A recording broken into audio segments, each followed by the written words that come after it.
Hello and welcome to another episode of the Daily Remedy Podcast. Today we're here with longtime friend and famous chronic pain patient advocate, Miss Barby Ingle.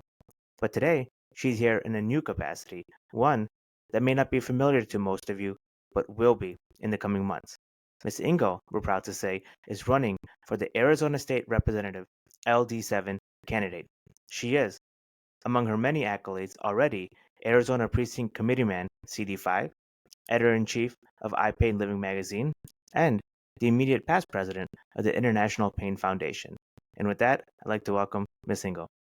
Thank you so much. I'm so glad to be here with you once again. And I appreciate that we've been longtime friends. And I thank you for everything that you've been doing for the chronic pain community all this time as well. No, likewise, it's inspiring to be able to speak with you and get to know you. For the listening audience, can you start by explaining this position? What is LD7 and why are you choosing to run? LD7 is the 7th district in Arizona for the state level. So CD5, the precinct committeeman position I have, is for the federal elections and a federal position. For LD7, we focus on the state needs, laws, and if I am elected as the LD7 state representative, I will be serving in the House of Representatives here in Arizona. And the laws I pass won't just be affecting LD7, but they will affect the entire state. Interesting. So you have a very strong background of advocacy. This would be your first foray, and correct me if I'm wrong, into actual legislation itself. Why make that transition? I felt compelled to make the transition to be a legislator.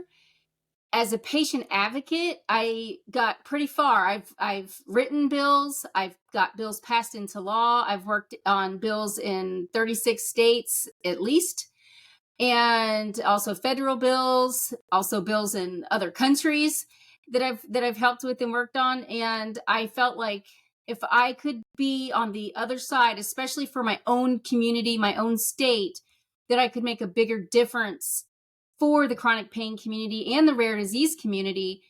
That I've gotten to a point where I can get things passed, but every time new politicians come in, it's learning a whole new set of people and what they need and what have you. And if I have an idea for a bill or patients come to me and say, Representative Barby, we have this idea, this bill, I can bring it through the legislature and know that it's going to get its time and its energy and could pass into law a lot easier and more effectively. So I've just felt the need to step up and make a difference. And I really feel strongly about other areas besides healthcare. My main focus for the last 20 plus years has been healthcare, but I also have other beliefs that things I'm seeing here in Arizona specifically, like the border crossings are over and above what they've been in past years. And that is going to collapse our healthcare system here. I see that coming. So now I need to really look at border security and what's happening and how are we dealing with that so that our healthcare system doesn't collapse here in Arizona. It's interesting how so many issues eventually become healthcare issues when you look at them long enough. Talk about your priorities and action items should you be elected. So there's many different things that need worked on besides healthcare, but that's my number one issue. Also, integrity and transparency. We know after the 2020 elections, there's a lot of questions about what happened, and some people feel like everything was fair, and some people feel like everything is under the table and not done correctly, and it's not transparent. So if we could get integrity and transparency in our election process and let people learn about it, know it, understand it, which we're supposed to learn in civics, right? But we don't always remember what we learned in high school. And we really need to get back to that. Law and order, I think equal justice is something we haven't seen in the last few years, at least. And if we could bring that to the spotlight and say, okay, justice is going to be equal. If you go in and thieve from a store, there's going to be consequences. If you steal a car, there's going to be consequences. And You can't hurt other people while you're trying to live your own best life. Economics are, just this past year, eggs were $7 and something for a dozen eggs here in Arizona. That is just nuts. And so a lot of people start getting chickens, and now they're raising chickens so they can have eggs at their house because they couldn't afford $7 eggs. We've seen the economy crash significantly, and people are having to choose, do we have the heat on at night, or do we put extra clothes on and extra blankets on, and these types of hard life choices. I'd like to help with energy independence again here in the United States so that we can have more economic security here. Our state infrastructure, for me, and especially with LD7, past leaders of the LD7, past representatives, they have not, there's 4 counties in our district. And at the end of the year, when they would get their money from the budget, they've given it to their own counties. What I would do is divide it equally in each county based on the population percentage, not based on, I live in, and that type of thing has gone on for the last few years. So I want to make sure that we rein that in, and that all the counties get the money so that they can put it towards schools and education and roads and infrastructure. Diversity and voices. A lot of times people are afraid to speak out, or when they do speak out, they get hushed, and especially in the chronic pain and rare disease communities. Yeah. And we're talking to everybody from providers to patients, caregivers, industry people. I'd like to see businesses thrive, and I would like to see providers thrive and be able to have that patient-provider relationship back intact, and get legislation out of what is happening individually for patients coming down the line, specifically. And then here in Arizona, education is a big issue, and there's a few things that I would change. One being the funding, the ESAs for people who go to public school. The public schools are getting $15,000 to $30,000 per student, and the homeschooled children and the charter school children are getting up to $7,500. So in a lot of cases, half or less than half of what the public schools are getting. And I'd like to see the money go with the child. So whatever the parent decides for the child, be it public school, private school, charter school, or homeschool, they all get the same amount of funding to educate the child to the best of that funding's ability. So I'd like to see things like that. So again, I'm focused on healthcare, and that's really my number one issue, but I also believe in faith and freedom and life and education and border security and all these things that give us the best daily living we can have if they're running smoothly. And I want to be a part of helping those run smoothly. No, well said. That's a lot. Arizona, Just as threw out there.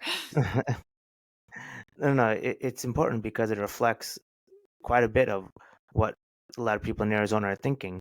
One question I have, among the many views that are shared, often implementing those views or communicating those views is critical. As an advocate in the healthcare community, you have a lot of experience navigating complex networks. How are you going to translate that skill to dealing with quite different populations of constituents and legislators? Well, sorry, I got ice. I didn't mean to get ice. Trying to drink water. One, I have a degree in social psychology. I think it's one of my abilities that I've honed in on to bring people together and say, look, these things need to happen. This is healthcare is bipartisan, bicameral issue. It should be. And bringing the different voices together so that patients can get what they need, so that the caregivers can help the patients the best to their ability is really important. And knowing and understanding that we need individualized care, and that each person is going to be coming forward with their own set of needs, and coming from that understanding helps me be more open-minded to why this person is saying they need medical marijuana or opioids or surgery or whatever it is that they need. Understanding that and not saying, I've had legislators say to me, well, we gave you this treatment last year, so I'm not going to support this new bill this year for this new treatment. because we already gave you that last year, as if one treatment would serve all the voices. And it just doesn't work that way. So knowing that and understanding that going in as a legislator, I think that I would make a really good unifying voice so that people can get the individualized care that they need. And when people stop and pay attention and see what I'm doing, hopefully they will understand they can come to me and I will be a cheerleader for them for whatever their needs are. No, that's well said. If you had to project in the next few months and kind of understand what are the dynamics that people in Arizona are really looking out for, where are you going to try to campaign, and what health issues or issues at large are you really going to try to impact on in different parts of your constituency? Right now, in the next few months, I will be staying as much as I can in my legislative district. So, Coconino County, Navajo County, which has a large Indian population, Gila County, and Parnell County.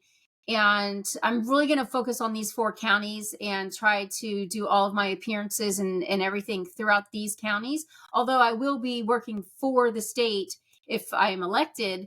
And then I need to have the voices from all over the state. And I hope that patients feel like they can come to me as a chronic pain patient myself and be a voice for them, even greater than I've been doing over the last few years. Last year, I was able to go on a state tour with the International Pain Foundation, and we went to every single district throughout the state. And I was able to talk to patients, caregivers, providers, legislators, industry people in each of the counties and uh, find out their pain points and what is happening in their communities, and realizing that some of the communities are rural, some of them are frontier. They don't even have a hospital. Some of them don't have access to a primary care provider. And if they are injured and have something acute happen, they have to get helivaced to another town just to get the acute care that they need. And they don't even have access to long-term care like a chronic pain patient or rare disease patient would need.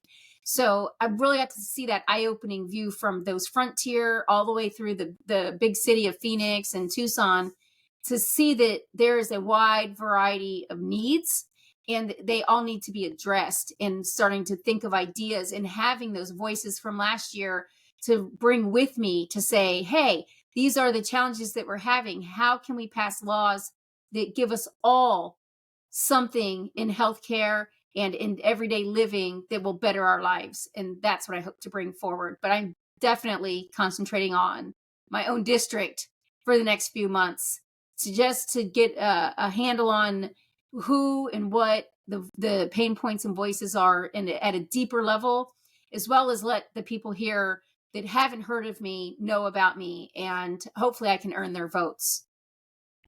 It's very rare for a candidate to have the level of experience and advocacy that you have. Yes. If you were to then translate that into the legislative world as a state legislator, what advantages would you have on day one compared to somebody without your experience? I think one of the biggest advantages that I have going in on day one is that I have already written 6 bills. I have been a part of the process. I used to think, before getting involved at that behind the curtain level, I thought it goes to the Senate and it goes to the House and then it goes to the governor and then we have a law.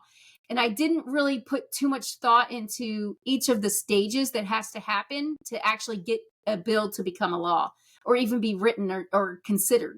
And now I know there's about 32 stages in that process. It's not a 3-part situation or a 5-part situation. There's about 32 steps that have to take place, and the bill can die at any one of those 32 steps. So you really have to know what the bill is about, be able to talk about it quickly, be able to get that information out and get people on board to support it and be a cheerleader. And I think also having the skills of a cheerleader, being able to lead a crowd and have that diversity to say, hey, we're all cheering for the same team. Let's make Arizona the best that it can be. Those are skills that I'm taking in, but I am also really good at organizing and being responsible and time management and other things I learned being a student athlete that a lot of people don't know until they're in a big situation like a seat of a legislator. that it really takes you being on top of things and being organized and looking ahead, planning ahead, having a plan A, but also be willing to talk through your bill and with other legislators and with other constituents to know, hey, this might need to be tweaked a little bit. Instead of asking for 6 months, we need to ask for 3 months or 9 months or 12 months so that we can get what will help the majority of people in Arizona. Well said. I want to now, in fairness, ask a few tough questions that I think are important for those considering voting for you and for the people of Arizona at large. First question would be for those who may be looking at other candidates or hesitant to support you, what message would you like to provide to your detractors? I haven't had too many yet, so That's a good thank thing. goodness. I mean, I have had some mean people, and I literally just stand there and am open and want to continue the conversation. And so people have tried to shut it down and just say something mean and walk away. And I don't. I just stand there and say, okay, let's talk it out. If you feel this way, explain to me why you feel so deeply about what you're going through or what you think I'm not seeing, and being willing to hear that. A lot of people are taken off guard or unexpected in that situation, and so I think that is has been really helpful. I hope to get through my campaign and voted in based on my skills, abilities, and talents, and don't want to put down anybody else and what they have going on. I hope that we all get a chance to present who we are and what we plan on doing, and then the voters get to decide who's right for this position. At the same time, I know not everybody plays in the sandbox like I do. And so I'm expecting them to throw mud at me and sand in my eyes. And all I can do is say, this is how I will handle it. This is where my skills come from. This is who I am, and rise above that. And I think being president, as you mentioned, I'm immediate past president of the International Pain Foundation. And believe it or not, in the nonprofit world, it gets cutthroat. And I've had to learn these skills throughout my existence in nonprofit at different stages and different levels of leadership, so that I can succeed and keep moving forward with the programs and tools and resources that we're creating. And I will take those same skills into legislation. And a lot of other people that or at least the 5 others that I'm running against, there's 6 of us, 2 of us will win. I'm hoping I'll be in first or second place. Uh, and going into it knowing some of them are fighters, some of them take each other to court. They've already taken each other to court and brought each other down to a lower standard of conducting themselves in a legislative type manner, let's say.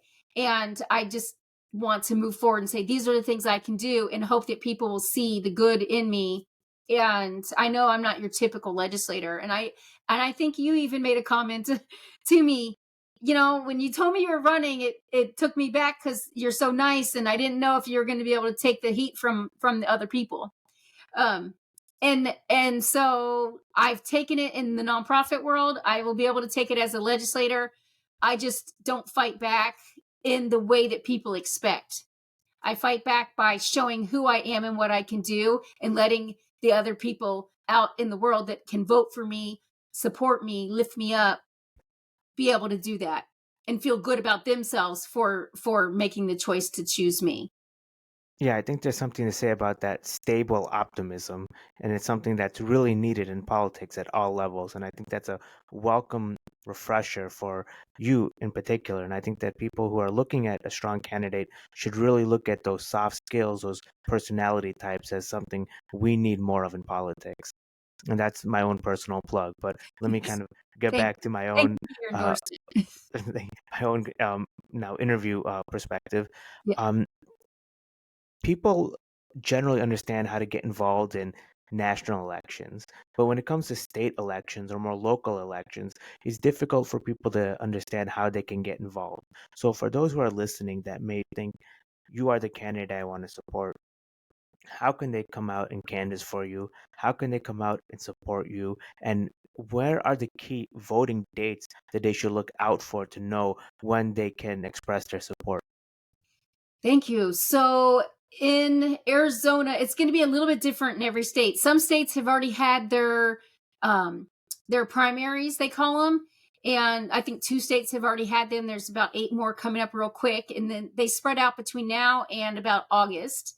And our primary here in Arizona for the state elected officials and federal elected officials, except for president here is in March, but the rest of us are in August 8th. And in between now and then, one thing I have to do as a candidate is get enough signatures on my petition to get onto the ballot. I need 595 signatures. I have just over 300, and I've been at it for a month. Some of my competitors in my race have been doing it for a few months, and I got into the race a little bit late, but I feel like I'm on a good pace. I have until April 7th to turn in all my signatures. Now, you have to live in District 7 to support me on my ballot, but you don't have to live in District 7 to support me publicly. Let people know when you tweet about it or X about it or Facebook message, and let people know that are in Arizona. The more people that are talking about, hey, who's this Barbie girl, the better off I will be, because that will get around to people who live in District 7 that haven't heard of me yet. So doing that, no matter where you live. Also, I have to do fundraising. One of my opponents has already raised over $500,000. I'm way behind on fundraising as well. And I'm not even expecting, they asked me, how much do you expect to raise? And I said, 35,000. One of my traits or things that I'm good at is budgeting and making money last and work for whatever project that I have and sticking within that budget. So I think I can win with about $35,000. There is a cap, like one person can't walk in and just write me a check. It has to come in increments. And so there is a cap of $3,500, or sorry, $5,300 per person or family that can donate, but you can donate from anywhere in the United States. And one of the things that when I was supporting candidates in past years, I was like, why would I support a candidate that doesn't live in my district, that I can't vote for in a financial way? And another person put it to me, if you know the person who you want to win is going to win your district, support somebody from another district that you really want in, that you know will help the chronic pain and rare disease community. It doesn't have to be the legislator that's going to be leading your area. If you know, I want this person, Dr. Smith, to win, then but they're going to win. They're way ahead in the polls and have a lot of fundraising, and all of their efforts are already in place because they've maybe been a past legislator and you know how they're going to vote. Find other legislators that are up and coming people like me, candidates that need a boost, need help, and support us so that we can get on the ballot, so that we can work together with other people who are also supportive, especially with the chronic pain community, to lift up the laws. A lot of times, if a law passes in one state, it's easier to get something similar that will help another state. And working together and lifting each other up will help us all across the country, not just the people here in my district or in our state, but it will eventually trickle out and help the rest of the country also move forward. Well said. I'd like to now share the website barbyingle.com for those who are interested in contributing or signing the petition. The screen should now be available and you should now be able to see it. You'll see the Barbie Ingle, and of course you'll see her portrait. You'll see on one side, sign my petition, and on the other tab, you'll see the contribute. Can you explain one more time? I know you had just mentioned this, but can you explain who is eligible to sign the petition, but then who is also eligible to contribute should they want to support your campaign? Sure. So to sign the petition, you have to live in Arizona. You have to be in Pinal County, Navajo County, Coconino County, or Gila County to sign the petition. And if you don't live there, you can still let other people know so that the word will spread, and people who are eligible will find it and sign it. And then for the contributions, you can donate anywhere from $1 up to $5,300. And that's the maximum that any family can contribute or business can contribute. And you can be from anywhere to contribute to my campaign financially. You have to be in the District 7, LD7, not CD7. You have to be in LD7 to sign the petition. Well said. And again, for those who are listening and interested in coming on board, it's barbyingle.com, and this will be the webpage that you'll see once you log into that URL. I want to now transition and talk a little bit about where people can find you in the coming months. I know that you're going to be spending quite a bit of time in your own district. Are there any particular locales or stops that you will be at where people can find you?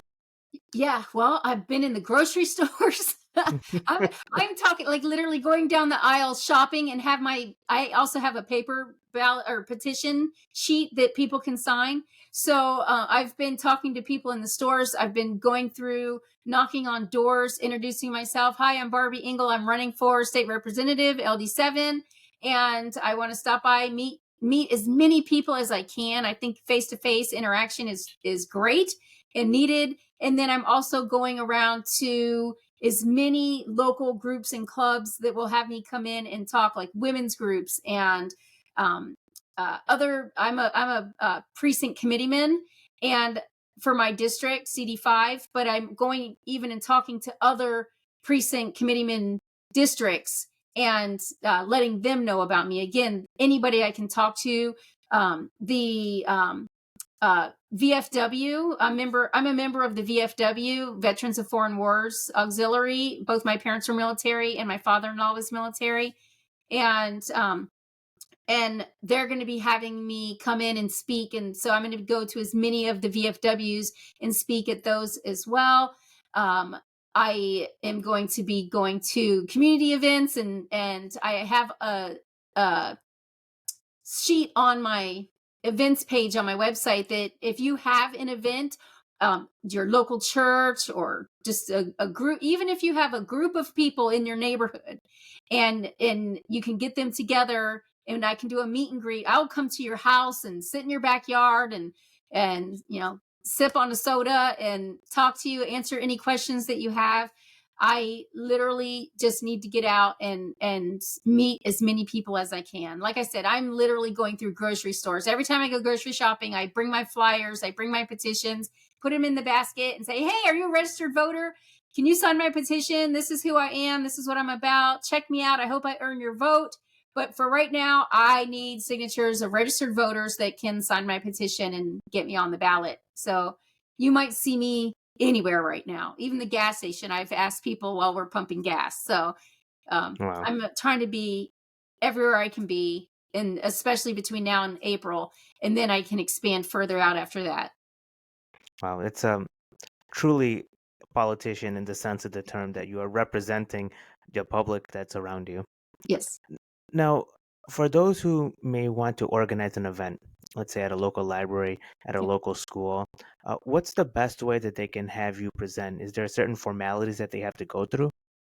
All you have to do is go to my website on the events page and put your name, your email, your cell phone, and in the message say, what your idea is, what you're thinking about doing, whether it's a online meet and greet, an in-person meet and greet. Um, uh, if you want it to be formal, like a forum where I'm up on stage and you ask me questions, or if it's just everybody come in and mix and mingle and give me 5 minutes to speak, I'd be happy to do anything like that and come in and share and get people to know who I am, what I'm about, and how I can serve you. Well said. In the remaining time that we have, if you had to speak in front of a potential constituent and he or she was looking for your vote, for looking to see whether they would vote for you, what would be your message to him or her? I would say, I am Barby Ingle. I have 4 main issues that I'm looking at One is education and fixing some of the disparities in education here in Arizona. Healthcare is my number one issue, but I see myself as an expert in healthcare, and I am a certified patient leader in healthcare through Health Union, border security, which leads back to healthcare, as well as election integrity and making sure that our voting is transparent and honest. And I invite you to please check out my website, ask me any questions, nothing's off the table. And I hope that I am able to earn your vote before August. No, that's well said. So, Miss Barby Ingle, military family, former cheerleader, patient advocate, and a true representative of the state of Arizona. I encourage anybody who is listening to this to truly come out and show your support for Arizona and District 7 and vote for Barby Ingle. So, thank you. Thank you.